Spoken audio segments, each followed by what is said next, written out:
I should give credit where it's due. It was Rick Prellinger who turned me on to this guy. He said, you have to read this essay, New Tools for Men of Letters, and that led me back to the manual and all the rest of this. And I think of Rick as, you know, a kind of, I don't know, pixie missionary for exactly the same vision today. You know, he's the Prellinger Archives guy, some digital film archives that's associated with the Internet Archive now, in addition to the archive itself in San Francisco.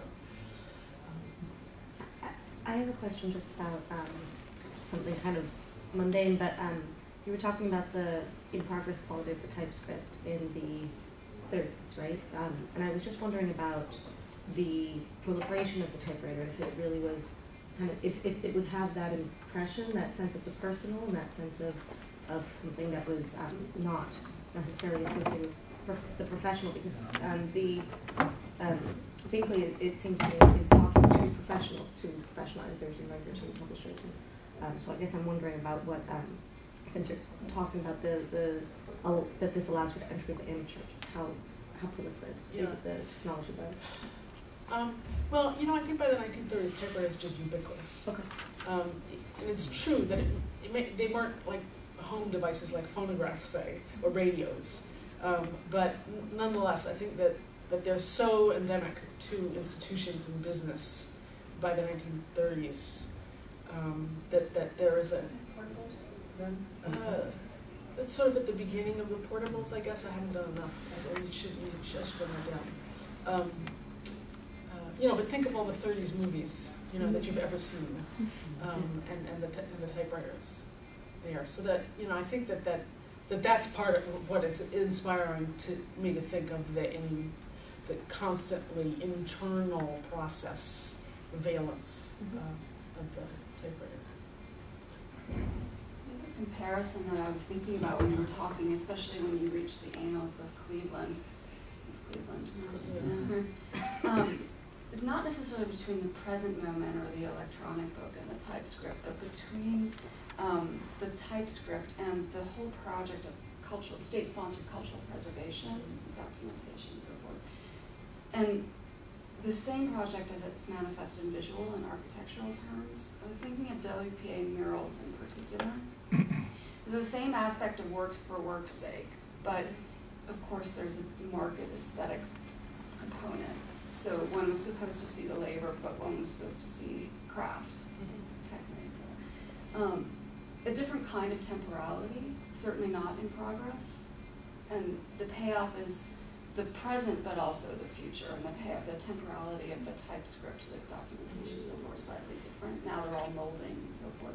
Whereas there's still state-sponsored money going into conservation of these murals.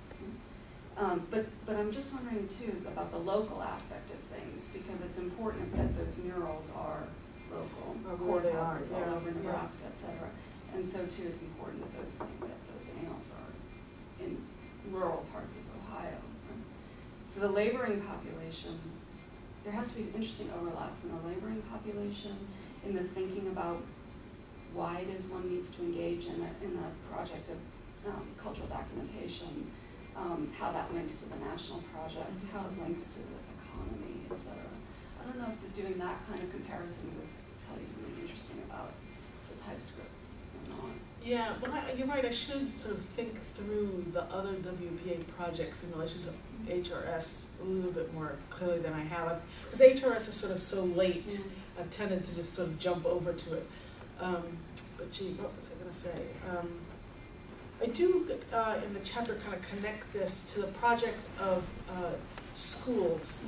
They're early, some of you probably in social studies classes had a reader in American documents.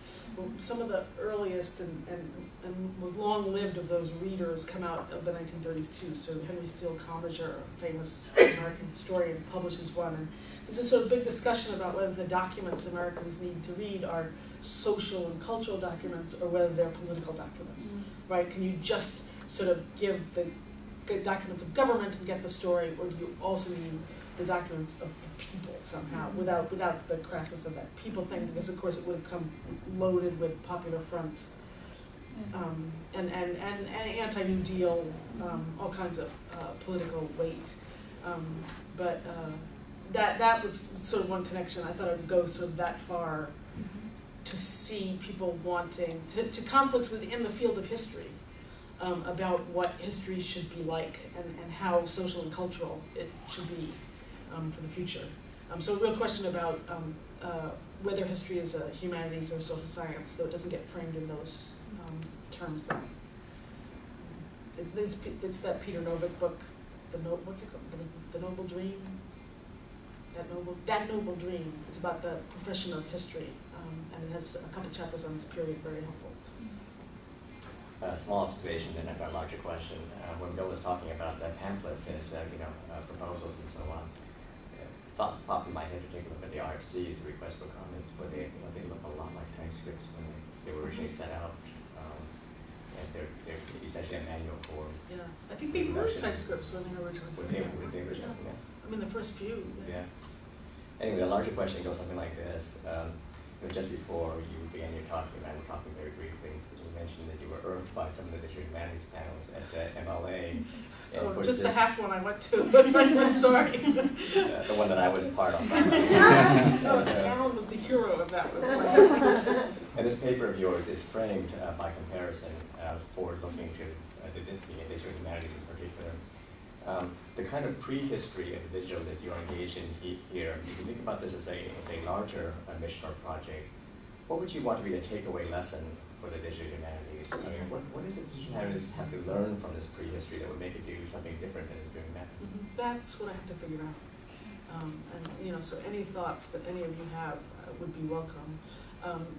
At present, I think part of what disturbs me about the way the digital humanities is being formulated is that there seems to be a confusion between the conditions of inquiry and the objects of inquiry. And this seems to be another moment when that confusion was endemic. But that multi-form, using the same phrase, materials for research, to mean those three different things, I think may be the way out of that conflation or confusion of the conditions of inquiry and the substance or subjective inquiry in this case. So maybe that will be a help. But I really, that's kind of what I'm trying to figure out. And I'm just kind of hoping in vain that the answer lies down this little microphone path.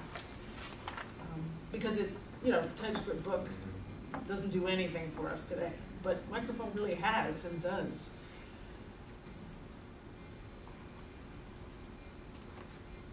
So, just to kind of press that point, because I was at MLA, went to a few of the digital humanities meetings, and one of the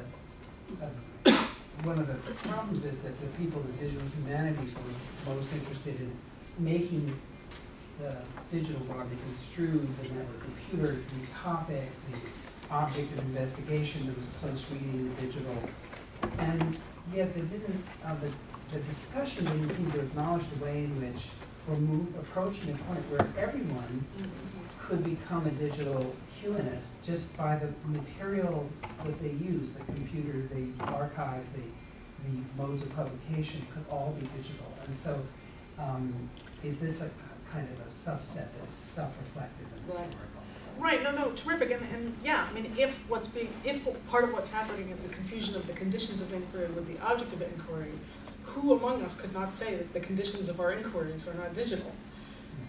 It gets harder and harder to see the digital humanities as kind of distinct. I mean, what kind of set me off in that, in an infantile kind of way, albeit, in the panel that Alan was on, was the kind of distinction being spoken between making and what everybody else does. And personally, I feel I make. I make knowledge on a good day, but I make books and articles and Just to replay that controversy, Stephen Ramsey walked up to the podium and said, "I have 3 minutes. I can't give you the justification for everything, but I'm just going to declare basically that you can't be a digital humanist unless you are a maker." By maker, he meant a coder. And then once you think about that a little bit, then you begin to think, there are umpteen ways you can run this discussion. Are you really a maker if you're a coder? I mean, there are interesting other applications of this. And he also said, I only have 3 minutes, so I'm just going to piss people off, which he then did.